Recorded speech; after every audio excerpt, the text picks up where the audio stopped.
Hey everybody, what's going on, and welcome to Guns N' Roses Central, and it's time to talk about this past week's Guns N' Roses news. But before we do that, I want to give a big shout out to Corey and the Collar Pop crew. They sent me some Guns N' Roses lapel pins. If you guys are interested in getting them, I've linked to them down below. So there's 2 lapel pins, and I did a video of it on my channel, which I've also linked to down below. There's one of Axl's shoes from the Use Your Illusion tour, and then there's also one of the Where's Izzy milk carton, from the Live and Let Die video. So go check those out, guys.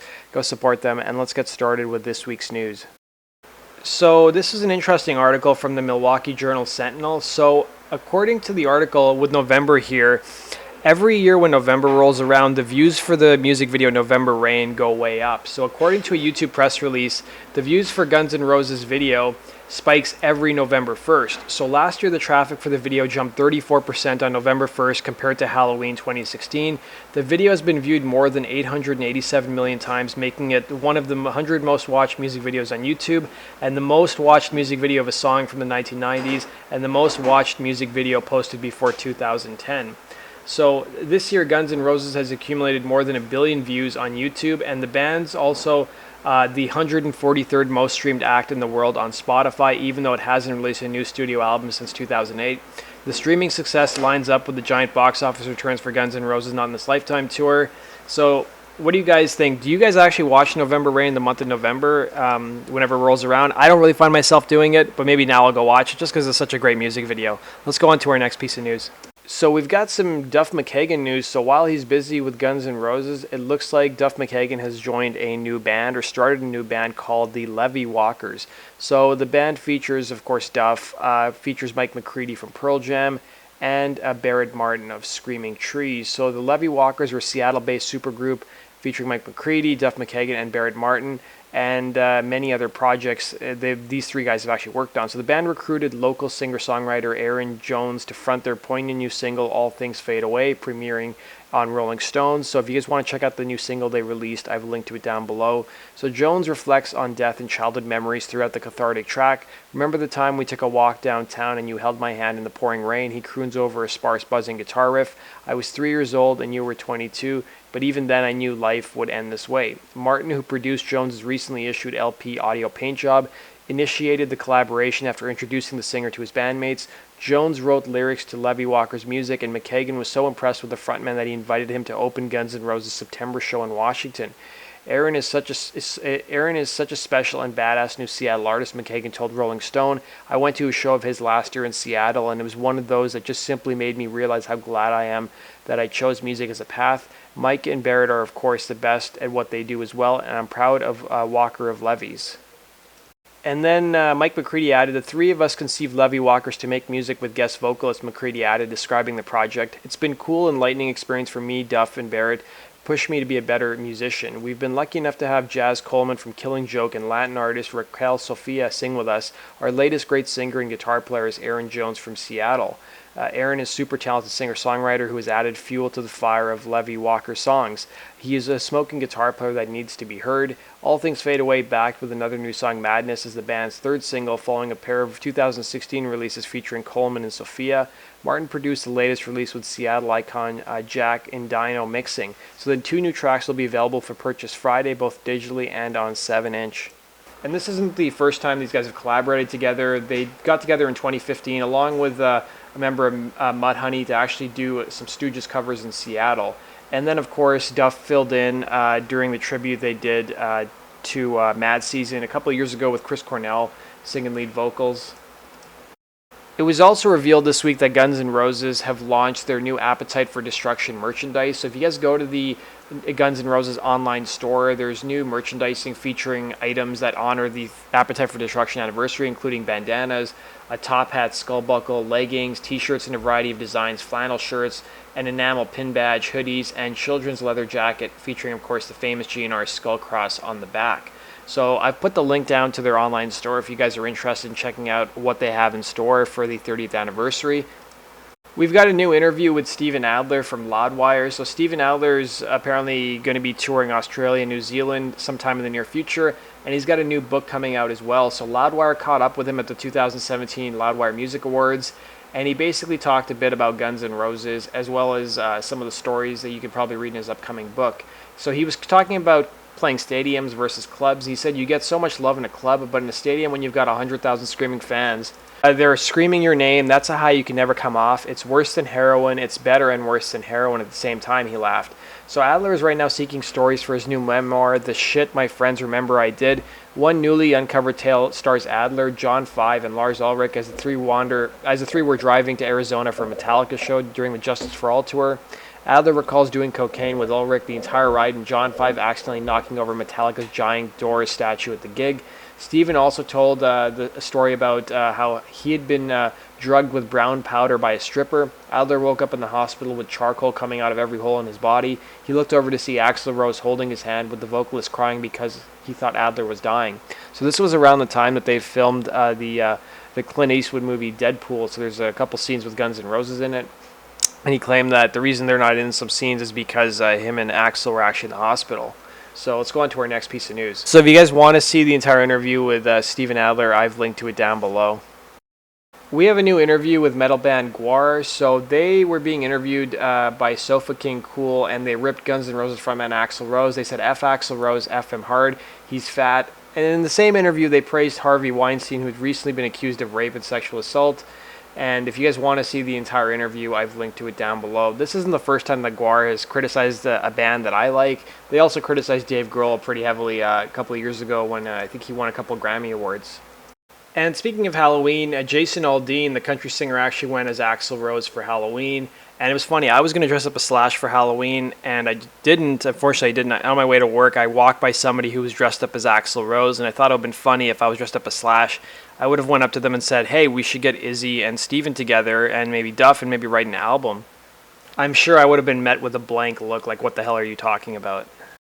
Now, we've got a Halloween story that comes courtesy from my homeland, Canada. So this isn't so much about the members of Guns N' Roses, but there was somebody who dressed up as Slash, and Halloween thieves steal Slash's stash of treats. So a Whitehorse trick-or-treater had a nasty experience this Halloween. So Whitehorse is sort of up in like northwestern Canada.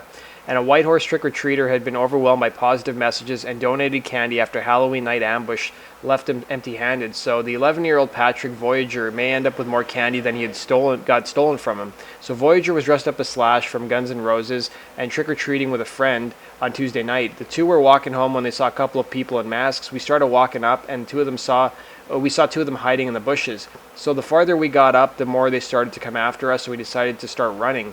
His friend was able to get away, but Voyager was not so lucky. The two masked bandits stole his candy and his top hat, a signature Slash accessory. One of them was right behind me and grabbed my bag, and we had a big fight over it. Eventually, I let go, and they just started running away. Voyager said it was both sad and scary, and his mom said that she is happy he is safe from the ordeal, but she wanted people to know what happened. So she shared her son's story on social media, and the response was overwhelming. I have to say I'm really appreciative of the residents of Whitehorse who responded. And, you know, they have offered Patrick candy, McLean said. They dropped some off already, so I think he's going to end up with more than candy than he got last night trick-or-treating. McLean said she didn't tell police about the incident because it was only a bag of candy. What's important, she says, is that her son wasn't hurt. So speaking of Loudwire, like we did earlier, so they've got a new article up about the 20 best Guns N' Roses song lyrics. I've linked to the article down below. I don't agree with 100% of their choices. In fact, there's some songs I think that are sorely missing on there. But go check it out and let me know what your guys' thoughts are on the article. Let's go on to our next piece of news.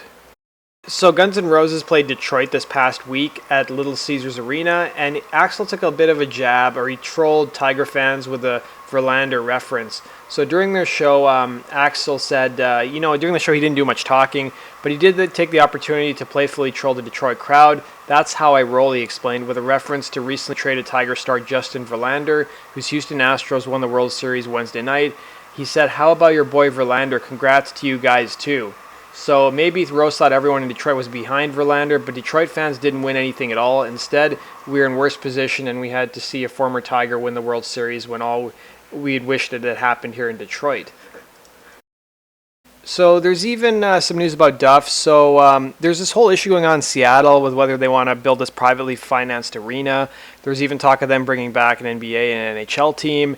And without me having to explain it all, here's a news story that sort of explains everything. And apparently, Duff is one of several musicians showing his support for the actual plan, including Sir Mix-a-Lot and Macklemore. So here's the news story. That does it for this week's news, guys. Thanks for watching. Hit the subscribe button if you enjoy my channel, and please hit the like button if you enjoyed this video, and please go support me on Patreon if you want to keep seeing content from my channel as well. The links to all that good stuff is down below. Take care. Well, this morning, hopes of bringing back NBA basketball to Seattle and possibly NHL hockey look a little bit brighter. The Soto Arena Investment Group has announced a plan to privately finance the arena, and that means the public would not be on the hook for any money, but the deal still needs approval from the City Council. Joining me now, Brian Robinson from SonicsRising.com, one of the people on the forefront of the arena movement for the past decade. Good morning to you. Great to have you. Thank you very much, Bill. All right, so as a Sonics fan, this is an exciting development. We have seen exciting developments over the years, and our hopes have been dashed. So how is this different?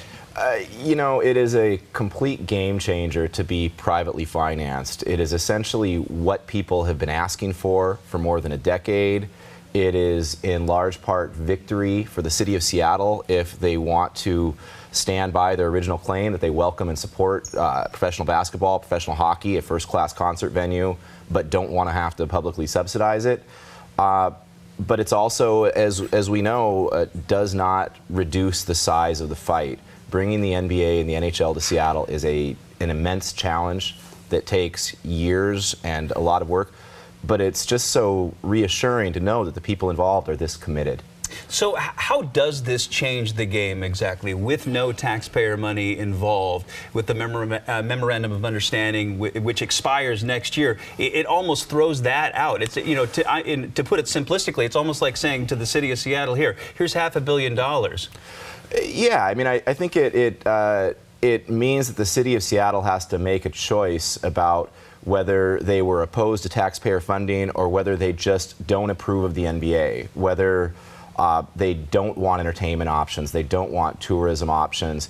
It removes one of the fundamental arguments, and now the only argument remaining is the Port of Seattle's suggestion that traffic would be an intolerable impact, which has not been proven and in fact has been disproven over and over again. Well, and speaking of which, we have John Hopperstead, who was live along Occidental Avenue. That was a key point in the City Council vote when they voted against the vacation of that street to get the arena built. John, you've been keeping a running tally of port traffic along Occidental Avenue for the past 3 hours or so. What have you seen? Well, Bill, it's like it's deja vu all over again. What we've been saying to you the past couple of hours here is we've seen two trucks. One truck, I guarantee it was from the port. The other one, I'm not so sure.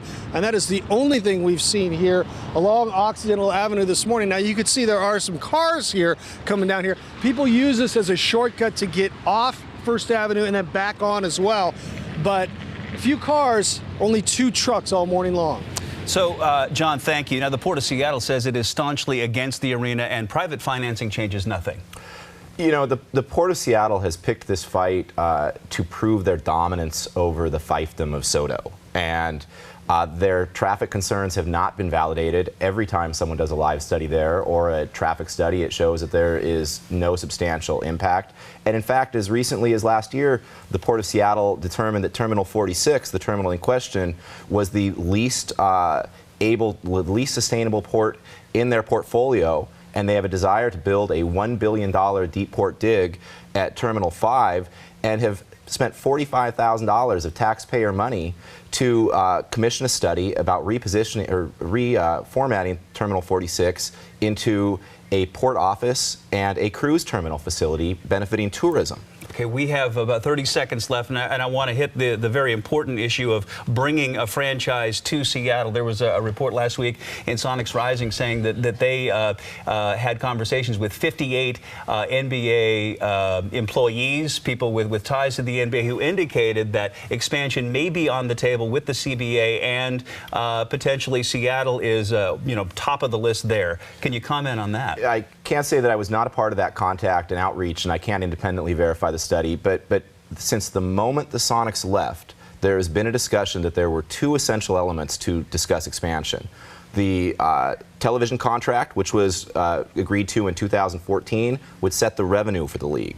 The collective bargaining agreement, which has recently been announced as close to being signed and imminent, would set the expenses. And if you have the revenue and you have the expenses, you create a very simple math equation to figure out what the value of an expansion franchise is. If there is a moment where expansion is going to happen, this is it. And if we are ready, we can be a part of those discussions. If not, I'm sure some other city will step up, because there are a lot of people who want to bring this amenity to their region. Brian Robinson, great to have you. Always, thank you, Bill. As always. All right.